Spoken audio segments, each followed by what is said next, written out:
এবার নতুন কর্মসূচি ঘোষণা করল ইসলামী আন্দোলন বাংলাদেশ। নির্বাচন বর্জন ও বাতিলের দাবিতে 5 দিনের নতুন কর্মসূচি ঘোষণা করেছে ইসলামী আন্দোলন বাংলাদেশ।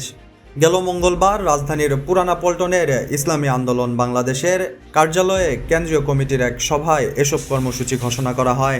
এতে সভাপতিত্ব করেন ইসলামী আন্দোলন বাংলাদেশের জ্যেষ্ঠ যুগ্ম মহাসচিব মাওলানা গাজী আতাউর রহমান। একতরফা প্রহসনের নির্বাচন বর্জনের লক্ষ্যে 27 থেকে 30 ডিসেম্বর পর্যন্ত গণসংযোগ ও প্রচারণা করতে চায় এই দলটি এবং নির্বাচন বাতিল ও সংসদ ভেঙে দেওয়ার দাবিতে 31 ডিসেম্বর রাষ্ট্রপতি বরাবর স্মারকলিপি দিতে চায় ইসলামী আন্দোলনের হাইকমান্ড। আসন্ন দ্বাদশ জাতীয় সংসদ নির্বাচন বন্ধ ও শিক্ষা কারিকুলাম বাতিলে পদক্ষেপ নিতে রাষ্ট্রপতি মোহাম্মদ শাহাবুদ্দিন বরাবর স্মারকলিপি দিয়েছেন ইসলামী আন্দোলন ঢাকা জেলা দক্ষিণ শাখার নেতাকর্মীরা। নির্বাচন বন্ধ ও নতুন শিক্ষা কারিকুলাম বাতিলের দাবিতে দেওয়া স্মারকলিপিতে তারা উল্লেখ করেন, দেশের অধিকাংশ শান্তিকামী নাগরিক একটি সুষ্ঠু, নিরপেক্ষ, অংশগ্রহণমূলক নির্বাচন চায়। কিন্তু বর্তমান আওয়ামী সরকার প্রহসনের নির্বাচনের মাধ্যমে 2014 এবং 2018 সালের মতো আবারও ক্ষমতায় আসতে চায়।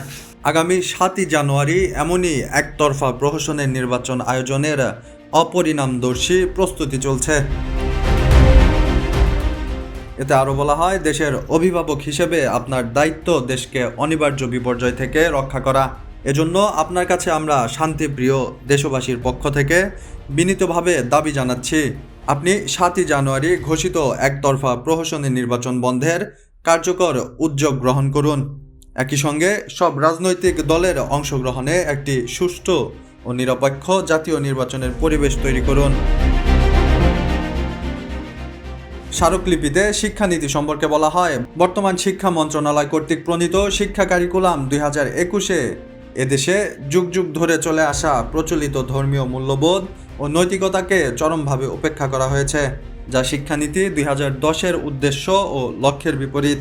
এ সিদ্ধান্ত এদেশের ধর্মপ্রাণ জনগণ মেনে নিবে না। তাদের মনে এই সিদ্ধান্ত ক্ষোভের জন্ম দিয়েছে। বর্তমান শিক্ষা কারিকুলামে ইসলাম ধর্ম শিক্ষাকে শুধু সংকুচিত ও উপেক্ষাই করা হয়নি, বরং রীতিমতো ইসলাম শিক্ষার সঙ্গে উপহাস করা হয়েছে।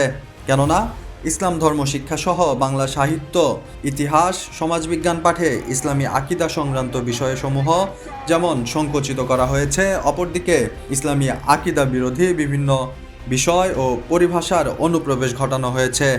মুসলমানদের অবশ্য পালনীয় পর্দা, দাড়ি সম্পর্কে বিদ্রূপ করা হয়েছে। বক্তব্য হলো সেখানে এখন আর কোনো পড়াশোনা নেই।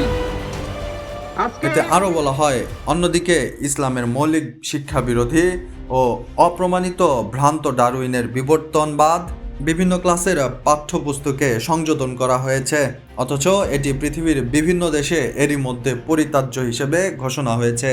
এই শিক্ষা কারিকুলাম বাস্তবায়িত হলে দেশের আগামী প্রজন্ম নীতি নৈতিকতাবিহীন গড়ে উঠবে। নির্বাচন কমিশন, শিক্ষা কমিশন, দুর্নীতি কমিশন। মাহদি হাসান, মুসলিম টাইমস।